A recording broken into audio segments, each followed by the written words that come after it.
Habakuk, Kabanata 1.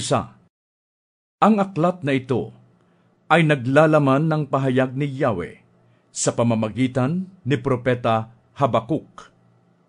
O Yahweh, hanggang kailan ako hihingi ng tulong sa inyo? Bago ninyo ako dinggin, bago ninyo ako iligtas sa karahasan. Bakit puro kaguluhan at kasamaan ang ipinapakita mo sa akin?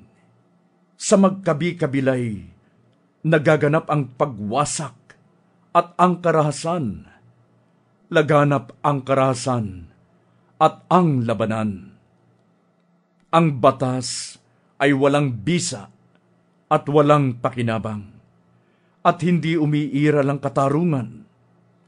Sa husgado ay laging natatalo ng masasama ang walang kasalanan, kaya't nababaluktot ang katarungan. Pagkatapos ay sinabi ni Yahweh sa kanyang bayan, masdan mo ang mga bansang nakapalibot sa iyo, at mamamangha ka at magugulat sa iyong makikita.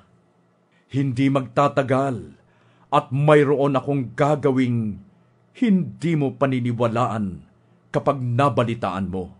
Papalakarin ko sa kapangyarihan ang mga taga-Babylonia, ang bansang kilala sa kalupitan at karahasan.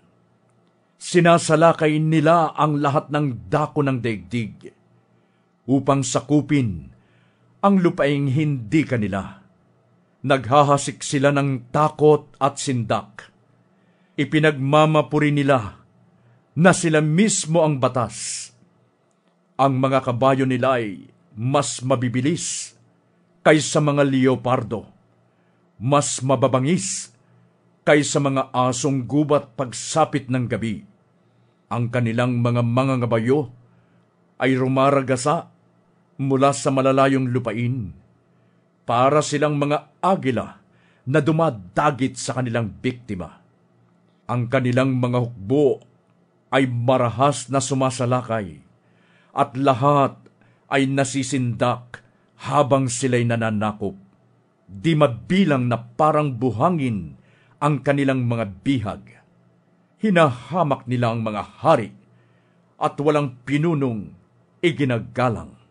Pinagtatawanan lamang nila ang bawat muog, sapagkat ito'y kanilang nilulusob at madaling nakukuha. Pagkatapos ay nagpapatuloy silang parang malakas na hangin, walang dinidiyos kundi ang sarili nilang lakas. O Yahweh, kayo ay Diyos na walang hanggan. Kayo ang aking Diyos, banal at magpakailanman. O Yahweh, aking Diyos at tanggulan, pinili ninyo ang mga taga-Babylonia, at sila'y inyong pinalakas. O batong matibay, inilagay mo sila upang kami pahirapan, upang kami parusahan. Ngunit paano ninyo natitiis ang mga taksil at masasamang taong ito? Napakabanal ng inyong paningin upang masdan ang kasamaan. Hindi ninyo matitiis ang mga taong gumagawa ng mali? Bakit hindi kayo kumikibo? Gayong pinupuksa nila ang mga taong higit na mabuti kaysa kanila.